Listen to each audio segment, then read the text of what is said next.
Hello and welcome back to the Football Fun Factory YouTube channel, and today we are welcoming on board the first of our July cohort of franchisees. Over the next 2 days we are welcoming on board 11 franchisees here at the Football Fun Factory, kicking off with our management franchise onboarding day today. So come and join us for behind the scenes to see everything that we get up to. This today is all about you, and it is about your business, your journey, your career today, your franchise, your community, your impact, your life, your schedule, your kids, your family, and all those things. One of the things that's probably most important to me personally is the culture, the ethos, the values of the organisation. We want to make sure that everyone that comes into the organisation, whether they're a staff member, director, founder, whoever they are, they need to be grounded in who we are, what we do, and why we do it. A huge driver for me, and part of my why, is the vehicle of franchising, the fact that that could be a vehicle for people to work full-time in football. Because when I first started and I wanted to work full-time in football, I wrote to all of the local football clubs to where I lived and offered to volunteer, and no one got back to me. James then left to obviously start Football Fun Factory, and I was watching it closely. When James left, he actually wrote me a card, and on it put "Watch this space FFA." I absolutely love football, and I've got a huge passion for it, and I love seeing people doing what they love doing, whether that's coaching. When I watch Johnny coach, he absolutely loves it, and it's so good to see that. And I see kids enjoying football, and the reason that I came on board was to see mass participation of children absolutely loving football. The reason I stepped away from academy football was I just fell out of love with it.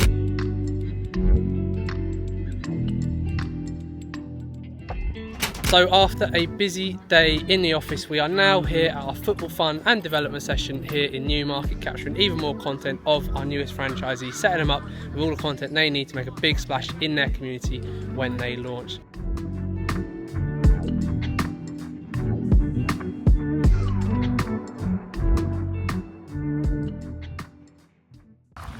And it's day 2 for our July onboarding as we get set to welcome our head coach franchisees as well as our management franchisees to the Fulbourn Centre, which is right behind me. So let's jump in, see what we get up to throughout the morning.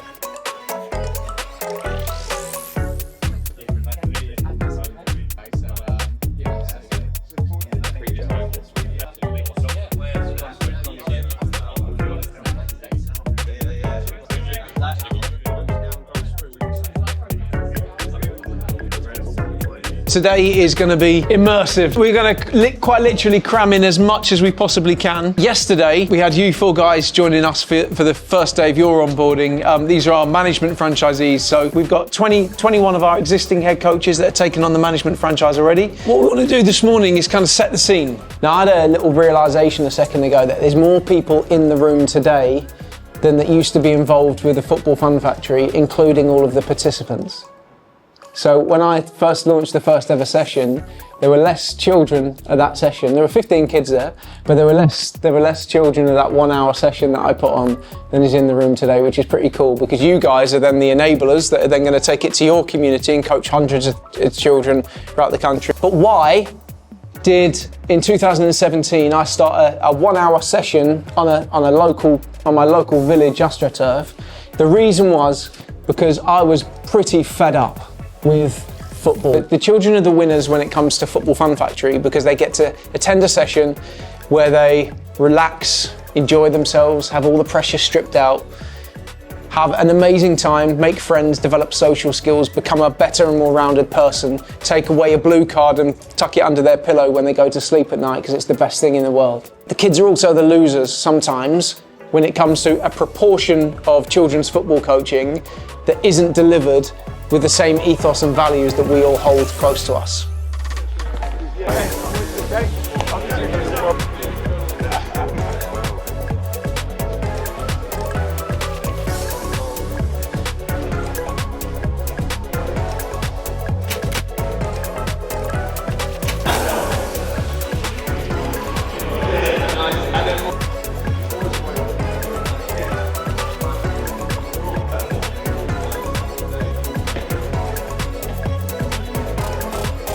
Ben, how have we found the day so far? Obviously this morning, jumping into the workshops. How was the workshops with the guys?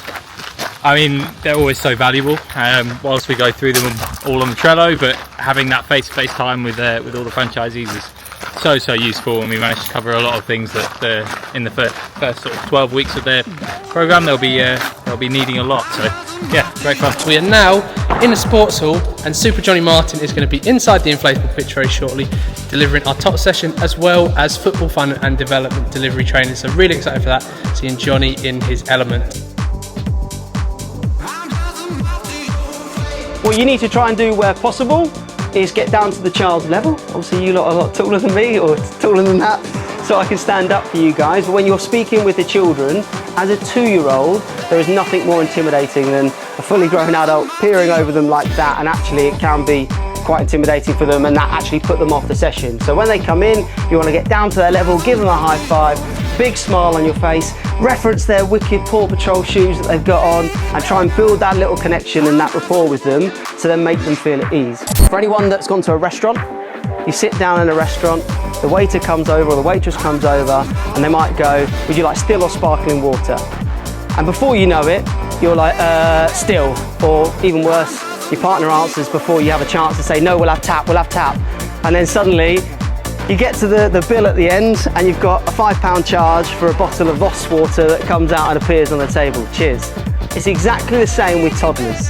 When you're next with your little one and you want them to put their shoes on before you go out because you're rushing late, try and say to them, would you like to put your shoes on, or would you like daddy to put your shoes on? And would you like me to help you? When the children come in, you need to give them an option, so they're in control of the situation. Jumping on your stories before the start of your session is a great way to keep showing up. There's a rule whereby, or psychology and reasoning, that you have to see something so many times before you then make the step. And there's different categories of people. You get early adopters that jump in straight away. They see something, they want to be part of that, they then book on to your sessions. You'll get some people that need social proof, or some people that need to see it several times. So you jumping on your stories before the session starts is a great way to keep showing up, keep turning up, to then encourage those that are checking it out, watching it for a while, to then make that step and then sign up to your programs. By having the goals here and positioned here rather than at either end, what you then do is just naturally spread everyone out amongst the session, and then it sort of works in a circular motion. They might score in this goal and then go to this one and work round. They might then go across. And there we are, end of the day here at Fulbourn, but it's not end of the day yet. We are off to our football fund development sessions to capture more content of our newest franchisees. So the hall is all packed away, the inflatable pitch is down, and we are out in the sunshine to make the most of it, capturing lots of brilliant content. So let's jump into it straight away. Leo, how have you found today on board and with the Football Fun Factory? Yeah, it's been a really enjoyable day. Like I just said, absolutely boiling, but it's been really enjoyable. Nice to meet everyone. You know, everyone here is a really good coach. So yeah, no, really good. Enjoyed it. Aidan, how's the day been? I think it's been absolutely fantastic. Just kind of learning more about the insight of like all the different types of coaching, and like how the business kind of came about, and how we can kind of turn our business and make as many children as possible have experienced what we're going to experience here tonight at Sawston. So I started as an assistant coach probably 3.5, 4 years ago now, with Kiefer, and then I slowly kind of transitioned into being a lead coach, all over the kind of head office communities, and then now I've made the jump with my own community in Royston and Melbourne. So final part of the day, we are here at Sawston for our football fun and development session. We've got all of our newest franchisees, and they're going to be doing content with the kids, so they are ready to make a big splash in their community. So we're going to be capturing some photos, some videos, and they're going to be seeing the session, see how it runs, and how the Football Fun Factory can have such a big impact on communities all across the UK. So let's jump into it now and show you what we're up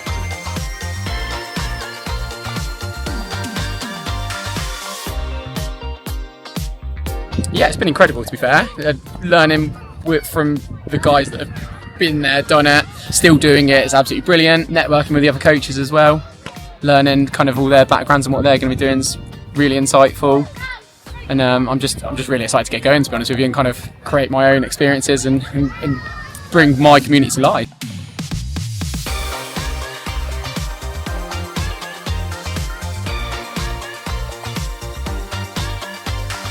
Wrap it up. Another epic day, another fantastic step in the Football Fun Factory journey.